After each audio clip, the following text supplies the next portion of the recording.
In tonight's episode, we tackle one of the most confounding cases in modern politics, the great disappearing act of Kamala Harris.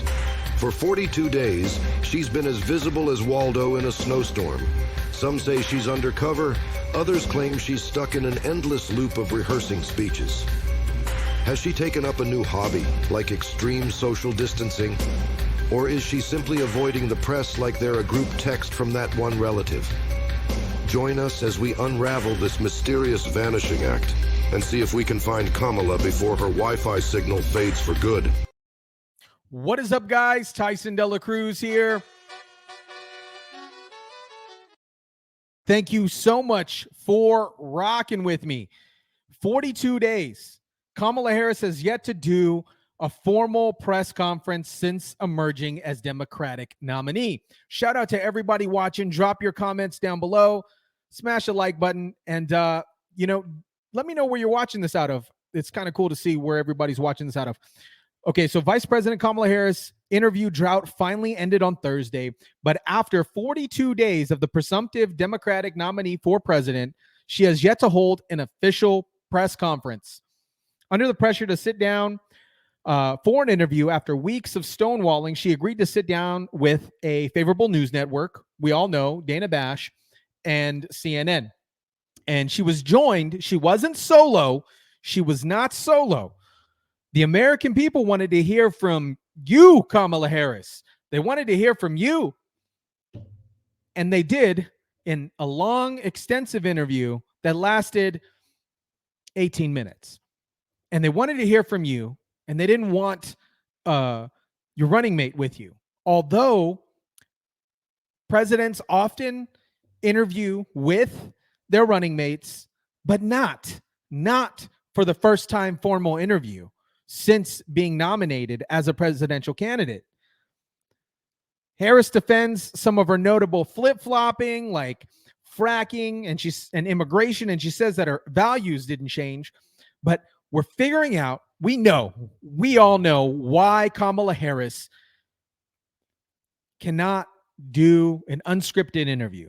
And we know why she's running from the debate. They agreed for September 10th. Harris's camp has yet to confirm that they are doing the debate.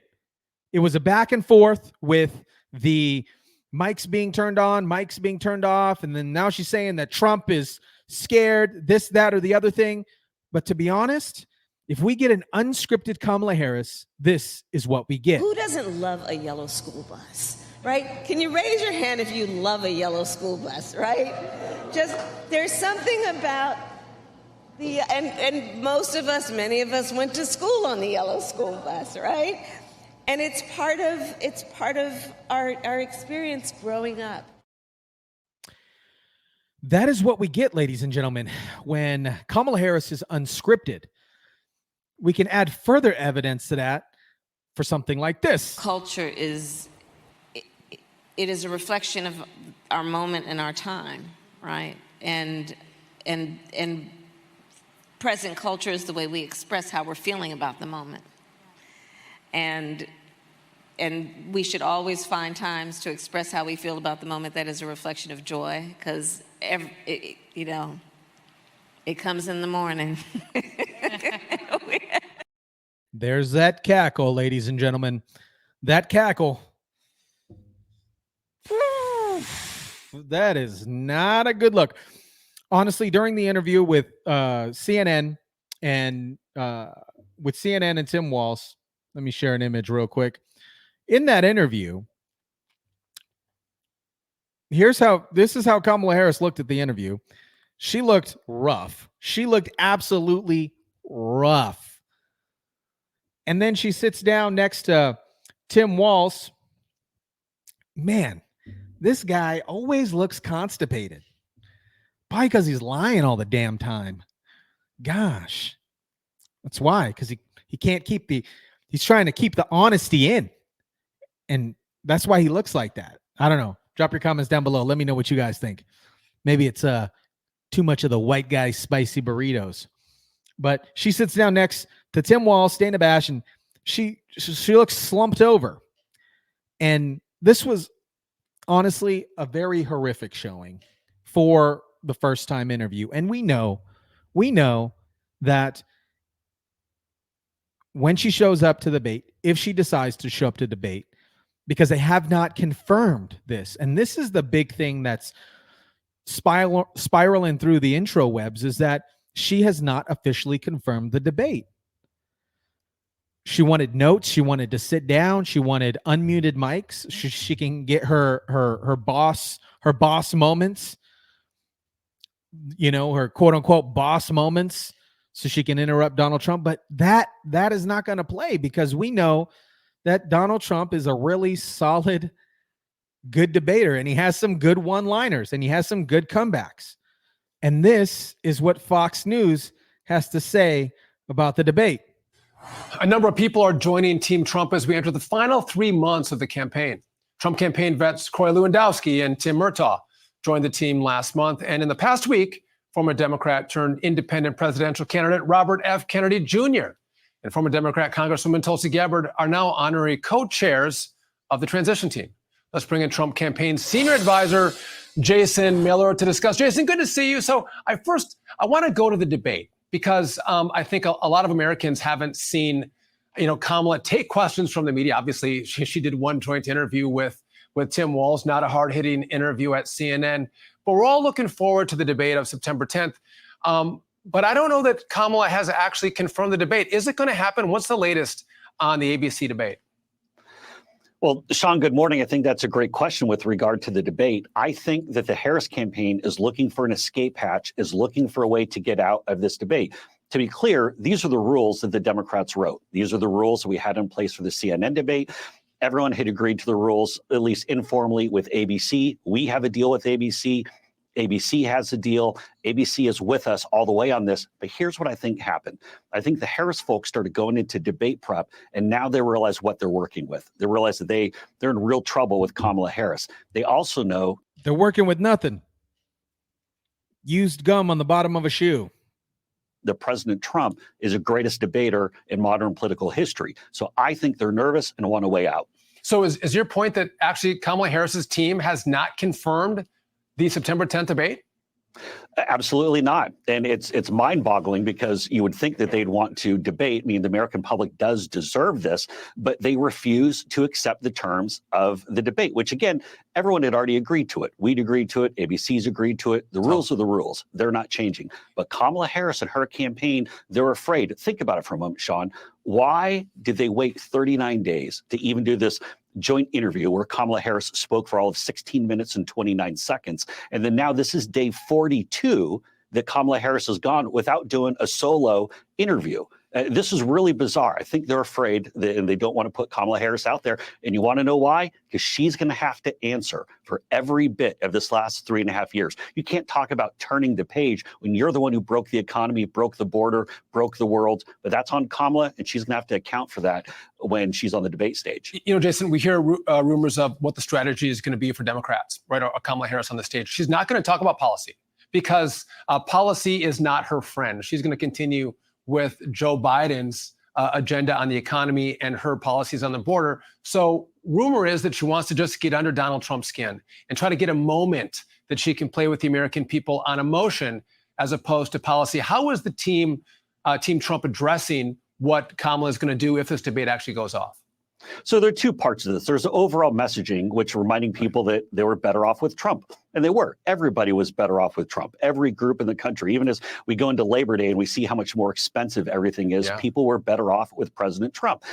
But Kamala Harris, she can talk about turning the page and this other nonsense, but she has a real record. She has a record as DA of San Francisco. She has a record as AG of California. And then she has a disastrous record as vice president, which of course was highlighted this past week with all the Gold Star families attacking Kamala Harris and saying, you have blood on your hands for sending our loved ones to be killed, the 13 service members that were killed in Afghanistan.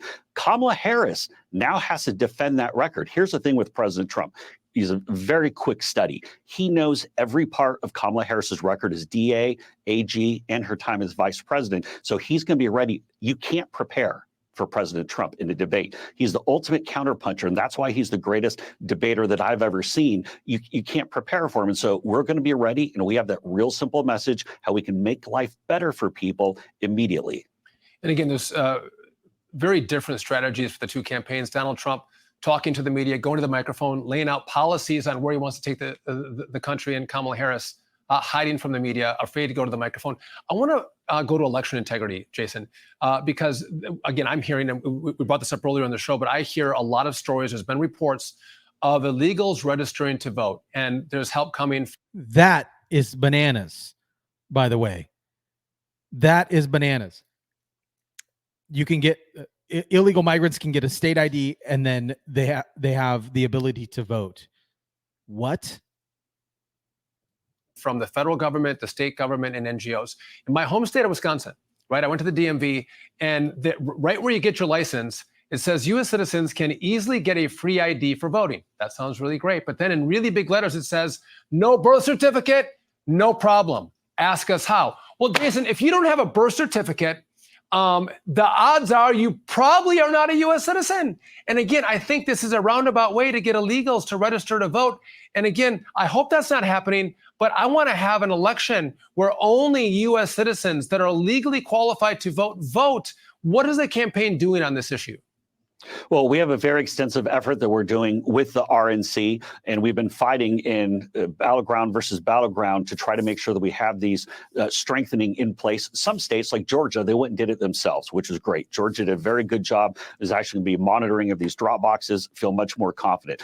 Other places, we've had the courts working against us. You take a look at Arizona, for example, and the recent Supreme Court ruling said that you have to show ID to register to vote, but then you don't have to show ID to actually vote. I mean, Sean, literally, when I go to the movies and I have my AMC card, if I want to get my 10% discount or whatever it is they get, I have to show my ID to get literally to get my discount at the movie theater, but I don't have to show an ID when I go to actually vote. That's what the Democrats want. And if you wonder, people always say, why did Kamala Harris allow 20 million illegals into the country? It's to try to get to this and to have them vote. Keep in mind, Sean, that in a lot of places around the country, Democrats are pushing to allow non-citizens to actually go and vote in local elections.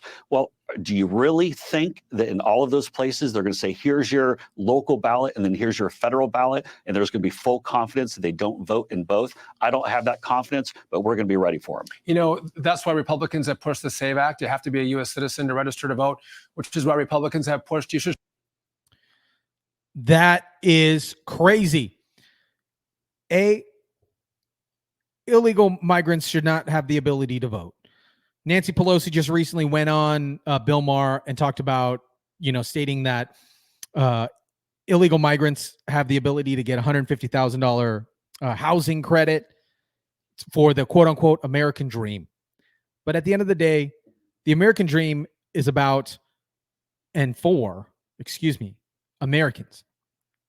I'm all about people coming over to America legally and having the ability to legally vote and live the American dream if you come over legally. Kamala Harris and their campaign have yet to confirm the September 10th debate. Is she going to do it? Is she going to do it? Or are they going to cancel the debate and have some type of another coup? I'm not sure. Drop your comments down below. Let me know what you think. Is Kamala Harris going to show up to the debate? Is she going to agree to the terms to debate President Donald Trump? If she does, the showing from her will be incredibly weak. Drop your comments down below. Smash the like button, share, subscribe. And as always, I'll catch you guys on the next one.